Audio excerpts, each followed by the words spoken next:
competitions, extraordinary competitors.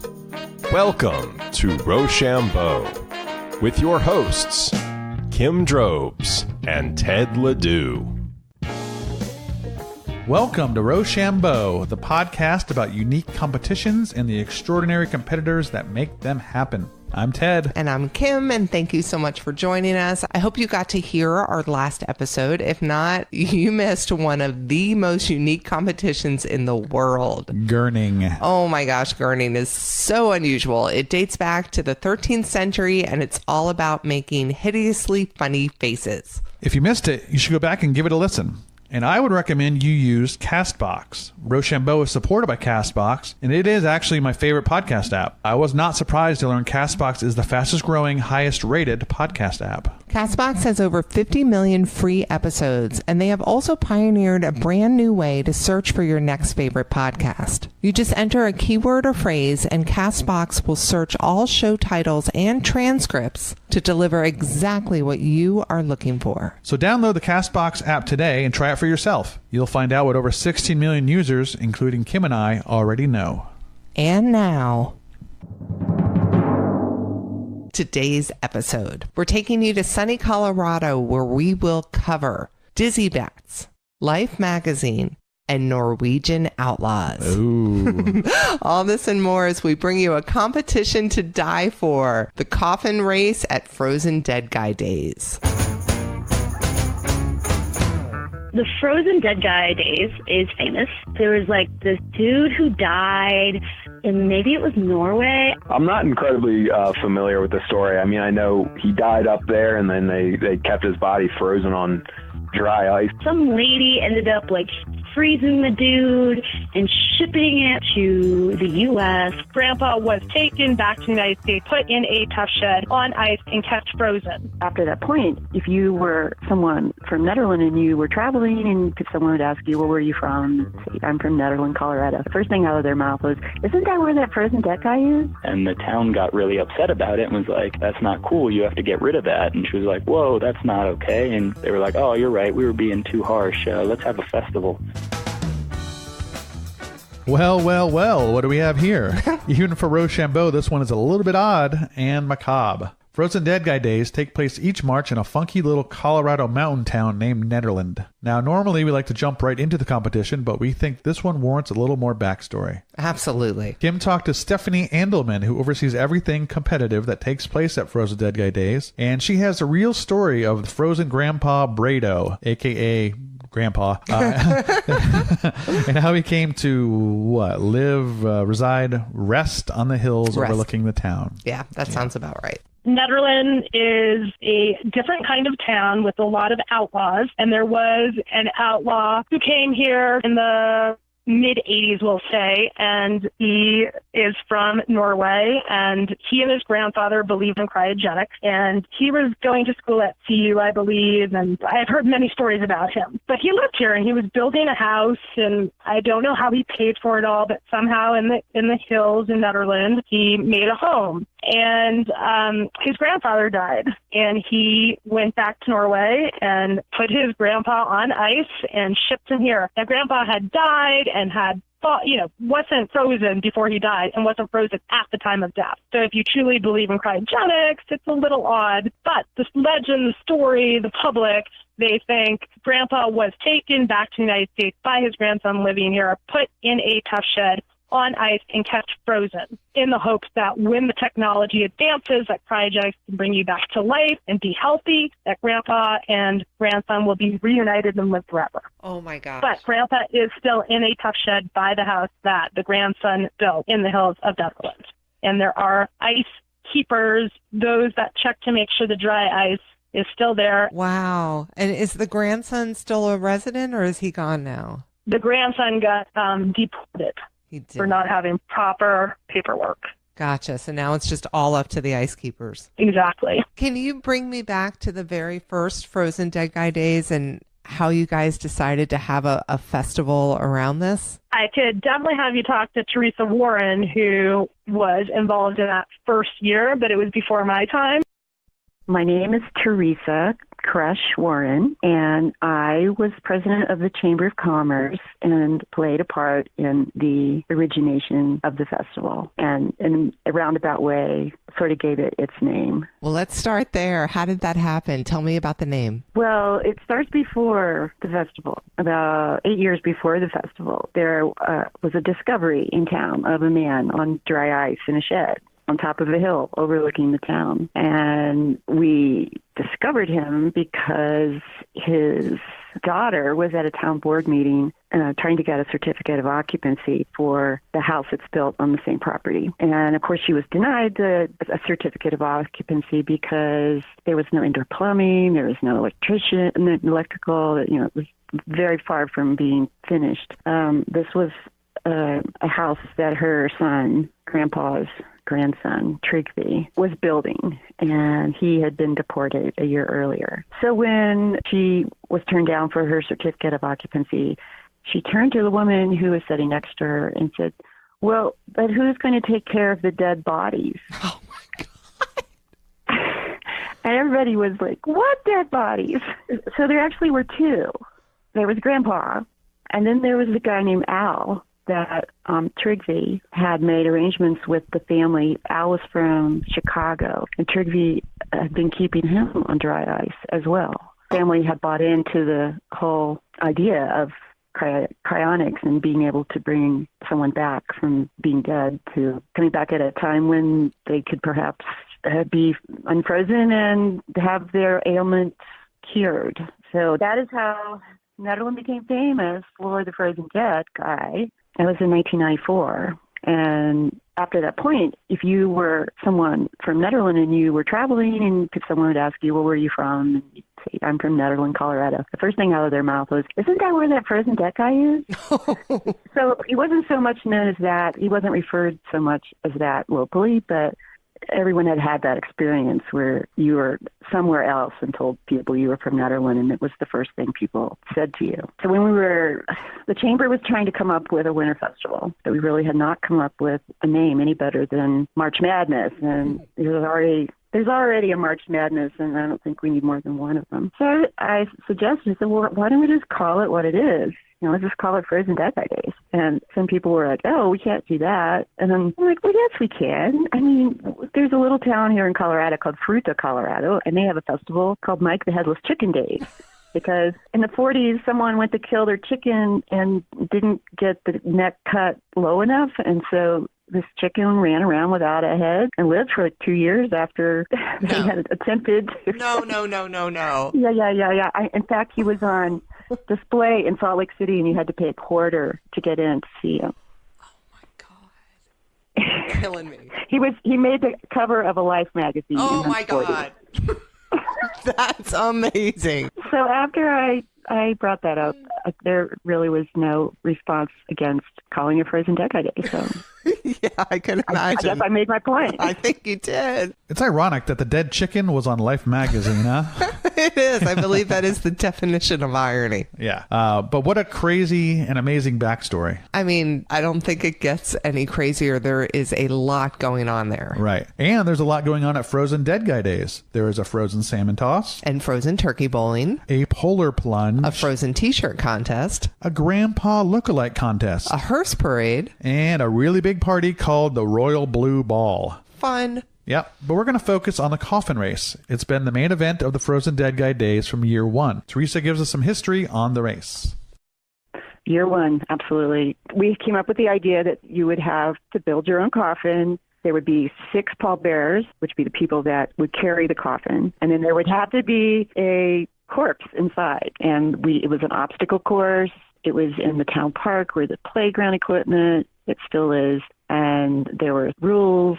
Like you had to stop and do a Chinese fire drill around the ladder going up to the slide. We would always have snow. The Eldora Mountain Resort would bring snow down so we could build the course. And so we used the snow to build like hills that they had to go up and come down, anything to make it like an obstacle course and make people fall. I mean, we made it challenging. And it got to the place that it became teams that would compete, and they would all come dressed. Like we had the fat Elvises, or we had the pink socks, so that they would have a theme and they would all dress for that theme. And toward the end of my time running the coffin races, we decided to put another requirement on, so that the end of the race, you got a certain amount of points for writing your epitaph. They would read the epitaph, and then we let the crowd decide who had the best epitaph, and they would get like 10 points taken off their time, or 10 seconds taken off their time, something like that.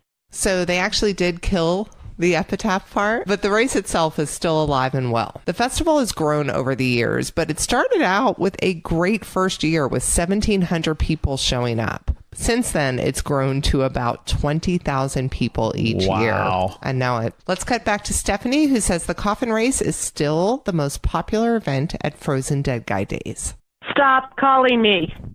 Well, I guess she doesn't want to talk to us. No, so that was just a little bit of a misunderstanding from when we initially called her, and I just couldn't leave it out. But yeah. All right, wait. Great. Quick backstory. When we called her, the way that we call people shows up as like unlisted or I don't know, whatever on caller ID, and I guess she thought we were a telemarketer. Right. That's awesome. All right, so for real, let's get back to Stephanie and why the coffin race is still the most popular event. The coffin races has, between 5,000 and 10,000 people watching. There's about 20,000 people over the weekend, about 15,000 people on Saturday, and the majority of those people are watching the coffin races. The coffin races have anywhere from 20 to 35 teams of 7 people. The rules sometimes change. Well, they always change year to year because the course changes. There's always undulations, challenges of going up and down, pretty hairy, scary, icy, snowy climbs. And then there's always little drills you have to do, like Chinese fire drill, or spin around a bat, or get on a swing, or do jumping jacks, or do a handstand. And it's usually the corpse has to come out and perform because they're sitting down the rest of the time. And that is when one team can take over another team. So the actual course may take teams anywhere from 45 seconds to 2.5 minutes. And the coffins fall apart and some people fall out, and you have to end with your coffin and your team, your whole team. So there can be some serious carnage that takes place. And there are several categories of winners. Fastest time overall, best theme, best spirit. That is by far the most important category. And the key to winning is really, to have a team that is in sync and they know who the leader is and they're not wasted and they can actually run. But it's also how good your coffin is, how light it is and how easy it is to carry. And you will see somebody last year had a barrel, like a wine barrel with their coffin in it, with their corpse in it, and that was just way too heavy for them to run with. I've seen kayaks with strings on it, and that has flipped over, and then the corpse falls out. I have seen, I'm trying to think of the funny ones that you're like, why did you think that would work? I've seen real coffins being carried. They're too heavy. Oh my gosh. So it's all in having handles and barely any material, but safe for the corpse.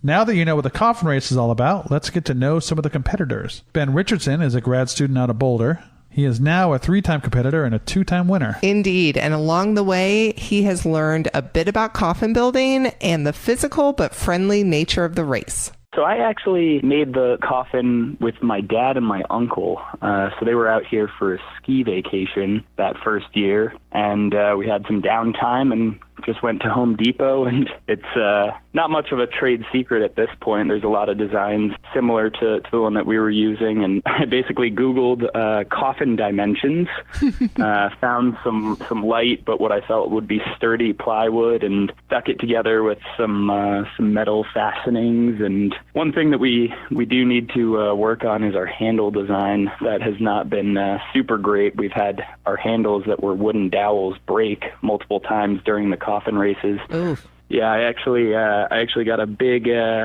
a nice big star on my side from our first year where a jagged piece of wood stabbed me. We were not ready for the physical nature of the competition. Our first match was against a team called Losing Nemo, and it was a bunch of older guys with a fish tank coffin, and they had really bright, really intricate costumes. And the first go, they were throwing elbows, shoving and pushing. So we just shoved and pushed and fought right back. And we get to the finish line. They came up to us. They were laughing. They were like, "Hey, we're glad you guys were we're right there with us, all good fun, friendly competition." And we were like, "Okay, cool. This is how this goes. This is a very intense physical competition. It's not just a cardio race." Let's step back just a bit and hear how Ben got involved in this unique race of dead men's beds.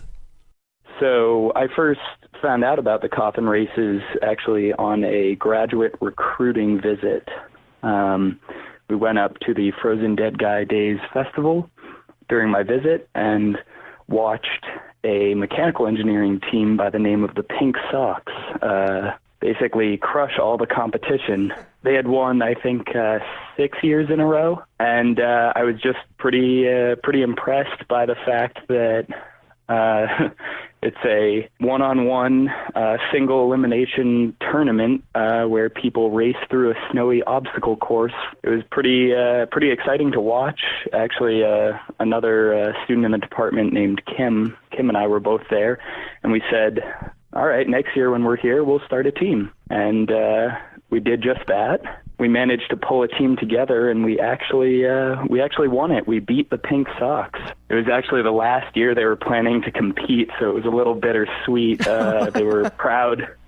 They were glad, that there was an upstart team, but they were also a little bit saddened that they couldn't keep their perfect record. Our team was actually named the Grand Canonical Ensemble, which is actually an homage to a terrible graduate thermodynamics class that we all suffered together. But the announcers aptly rebranded us as the Nerds because they had no idea what the Grand Canonical Ensemble was or really even how to say it in a race environment. After we got kind of dubbed the Nerds, we kind of stuck with it. We were wearing for our costume the only thing that we all had that was the same, which was lab coats, safety glasses, and ski helmets. I think it works as a costume because the white lab coats really display all the mud and everything that gets sprayed up from trying to sprint through this slushy, wet obstacle course.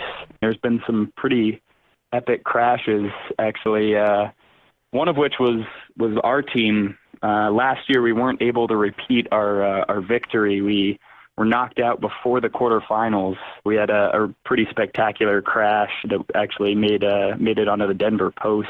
Oh, but what happened? So they've actually started including more things for the coffin rider to do, the corpse. So our first year there was like a hula hoop thing. This last year there was a dizzy bat, and then you had to balance across a log. I'm sorry, can you explain that? Yeah, as you're racing, so the first year as you're racing, you had to put down the coffin. Your corpse has to jump out, hula hoop, I think maybe it was like 5 times or something, and then hop back in, and they pick up the coffin, keep going, and then you get to a second stop point where you have to put the coffin back down, and all of the pallbearers have to do a circle. So they have to go all the way around the coffin and then pick it back up and keep running. And then this last year, there was a similar thing, only the corpse needed to do a dizzy bat and then balance across a log that was elevated just a couple feet off the ground.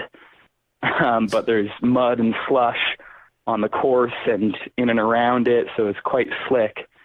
And our coffin rider, Kim, was actually sick at the time and had been heavily medicating with cough syrup. Oh. So her balance was pretty impaired, and she was really struggling with that. And we originally, the first couple races, kind of compensated for it pretty well, but the the race that we got knocked out in, we were really far behind because of that, and we tried to take a shortcut through about 2 feet of water. And the force actually that we went in, because we were running full sprint into the knee-high water, really kind of, I think it was me, really. I got to take credit for our failure there, but I slipped, and the handle actually broke in my hands, and basically kind of dominoed my coffin. We crashed.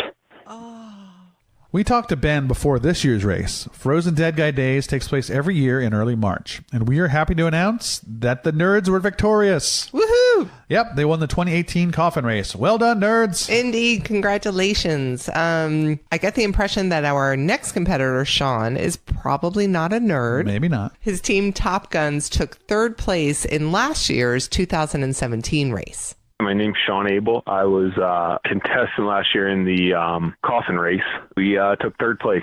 What was the theme of your team? So our team, we were called Top Guns, and a few were we had a fighter pilot jumpsuit on the girl who was in the coffin, and we kind of painted the coffin to look like a jet. And all the guys carrying were just everyone kind of went with their own thing. I was like lumberjack. We had a cowboy, another guy who was cut off jean shorts, aviators, all that stuff.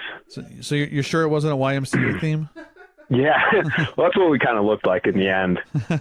What got you guys into doing this? I don't know. I'd heard of the festival a few years and went out and watched it the year before and was just, thought it was like really cool and a fun idea. So I passed across a couple friends, saw if anyone was interested, and we just threw a team together and did it. Do you do any certain preparation for the event? No, I mean, we put the coffin together. We picked it up a couple times in the parking lot last year, ran back and forth a few times, and caught it good. Had a beer and waited for the race. Do you think this year you have a chance to get first or second? I think so. We got a good team. Yep. We learned a lot from last year, so I mean, we're still not going to practice, but we'll do well. We'll do all right. What did you learn from last year? Just keep moving, try to go fast, but don't overexert. We went first race, we came out, tried to sprint as fast as we could, and went right down in the mud pit, dropped the casket, the corpse fell out, and we were dazed, but eventually we got back up and we were actually able to win the race. But I think this one we need to, everyone needs to drink a lot of water and keep loose. So we had one of our teammates was puking last year. He wasn't in shape for it. So no. I told him he needs to go for a jog or something, this week, get loosened up. I mean, it's an awesome festival. Everyone's so cool. Joking around before the race, joking around during the race. Everyone's just there to have a good time. Nobody takes it too seriously. Well, all that lack of preparation seems to have really paid off this year, as the Top Guns did not get first or second or even third. Oh, gosh. But I am assuming they did have a good time. Of course they did. Yeah. And speaking of a good time, our final competitor, Sam, and her crew sure know how to have one, as her team name Party Animals might just imply. Mm-hmm. We all just happened to have animal onesies in our costume boxes, so that's kind of where it went, and we were celebrating my birthday. So, party animals. Wow! My name is Sam Chen, formality-wise, and I am a coffin race participant of fun. Well, let's just say we came very unprepared compared to most of the other teams. Didn't realize that the competition was fierce. Wow! I guess there have been some people who've been coming for a long while there and have, been designing their ships or their coffins, that's what I mean, for a while. We picked up ours in the back of an alley, which was a cardboard box, and makeshifted it the day prior. We won Most Spirited because we set off, and we were probably the slowest of all the groups. So in reaction to that, there was this big mud puddle towards the very end. And I was like, you know what? There is really no way we are going to make it to the next round. So I released the Coffin, and I went full speed right into the mud puddle in a white cow onesie. No. Yeah. I just went for it, you know. So it was a good time, and I guess that impressed the mayor, and we got more spirited. That's awesome. So did your nose dive in the mud pit? Did the coffin fall? Like, did it throw off the weight of the balance of everybody else holding it? Let's be honest. I'm the smallest person. Was I of use to the coffin race? Probably not. I actually really can't wait to go again this year. It's so fun. It's so different than any other festival, quote unquote, I've ever been to. So I think I'm going to start making a regular thing for my birthday. What a great way to celebrate a birthday. No doubt. So at the top of this episode, we played a couple of theories on how the actual frozen dead guy, Grandpa, got to be there. Well, Sam's got her own version of the story. The frozen dead guy days is famous, at least in Colorado. It's famous in its most obscure way, right? From what I understand, there was, and this is just, I think it was a Wikipedia that I'd read maybe a year ago, so I could be off. But I think there was like this dude who died in maybe it was Norway. I can't remember. And then I think it was like the sister or the aunt or some lady ended up like freezing the dude and shipping it with her to the U.S. where she landed in Ned or somewhere around Ned and kept this dude frozen in her house or in her shed. I don't remember. The authorities caught wind of it or something like that and I don't know, shut down her operation. But for whatever reason, I don't know, Ned's weird, right? They kept the dude frozen and put him in the shed. When you're as small as Ned and as weird as Ned, like, we're the city who is the frozen dead guy. Why not have a celebration about having a dude who's frozen in your city? I love Sam. She is awesome. But I have to tell you, when she talked to us, she did say she had one condition. Don't tell anybody about it.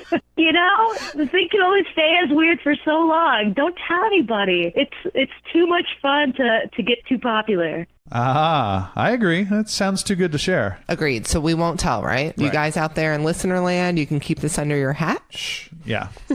But since you guys already know, it's cool if you go visit. In fact, you can still go to Nederland, and Grandpa Bredo is still up there on ice. Thanks in part to the original ice keeper, Bo the Iceman Schaefer.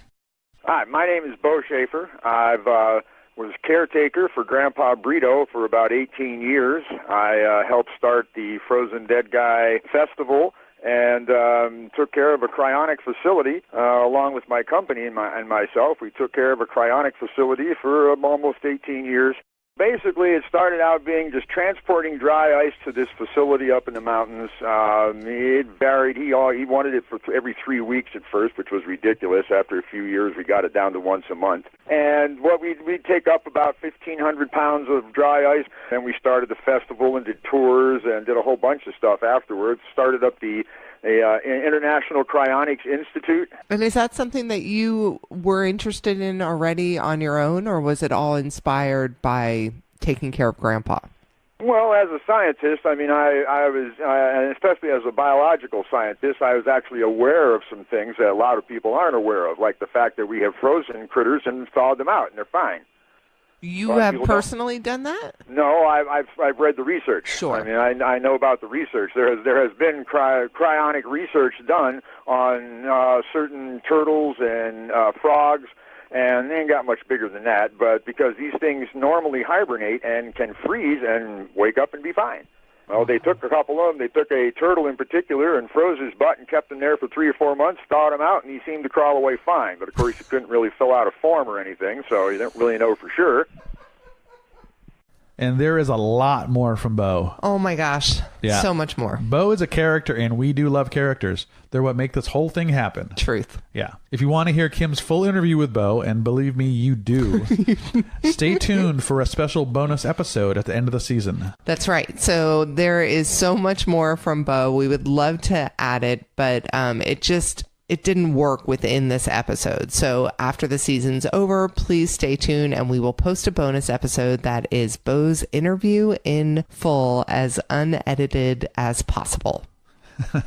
You got to check it out. And if you guys are keen on going to Frozen Dead Guy Days, it always takes place in Nederland, Colorado in March. You can learn the exact dates and location at their website, frozendeadguydays.org. And of course, all of this and more will be on our site, RochambeauPodcast.com.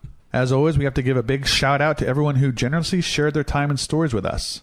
Thank you, Stephanie, Teresa, Ben, Sean, Sam, and Bo. Thank you, guys. And Ned. Yes, thank you, Ned, for existing. Thanks for being funky. Listeners, remember that bit about the epitaph? We'd love to hear yours. So if you had to do your epitaph in 10 words or less, what would it be? Kim? 10 words? 10 words. That's not much. She was happy, she lived, she died. Ping pong. I think that's 10 words. I can do mine in less words. What you got? Goodbye. Short and sweet. Oh my gosh, that's perfect. Good stuff. So yeah, we'd love to know what yours is. Send it to us some way. I don't know. Post it on our Facebook page. Send us an email. We also accept skywriting. Skywriting, Sure. Twitter, Whatever. And if you guys do send us your epitaph, something short, 10 words or less, we'll pick our favorite and we'll send you a free Cadillac Jones record. How awesome is that? Very awesome. True. Well, I can't say this enough, guys. The world is a big, beautiful, and sometimes strange place. And as always, we encourage you to get out there and try something new every chance you get. And if you find a unique competition that you want to share with us, reach out. We would love to hear all about it. All the music you hear on this podcast is courtesy of Atlanta jazz funk legends Cadillac Jones. If you're not familiar with them, you should be. Find them at CadillacJones.com and on Facebook and other outlets, I'm sure. Guys, thank you so much for listening. When you have a minute, please subscribe to the podcast if you're enjoying it. And if you're inclined, we would love it if you would post a review. It's really the best way for us to get the word out about Rochambeau. Yep. And hey, been meaning to thank everyone that came out to the rock, paper, scissors event we had at the Trophy Room in Atlanta. And thanks to the Trophy Room for putting up with us. They were so cool about it. And we had the most amazing evening that resulted in a winner named Christina. She had never done it before. Had never played in her life before. And she was a solid competitor and she took it all. It was great. Yeah, it was super cool. Hopefully we'll get to do stuff like this again one day. Regardless, thanks everybody for coming out. Yep, thank you. So I'm super excited about our next episode. It deals with something near and dear to my strange little heart. Strange automotive contraptions made from crappy, barely running cars.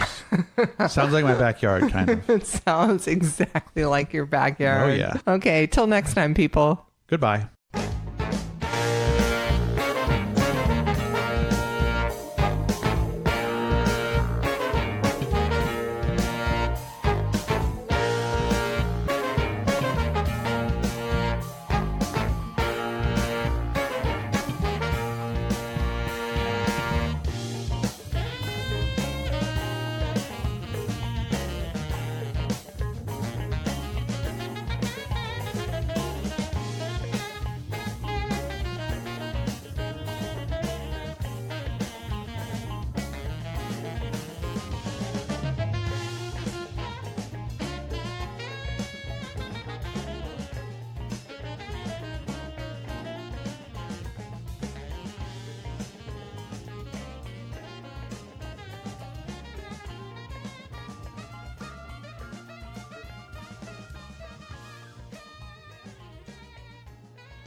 Where's my roar? Want my wildcat. Wow.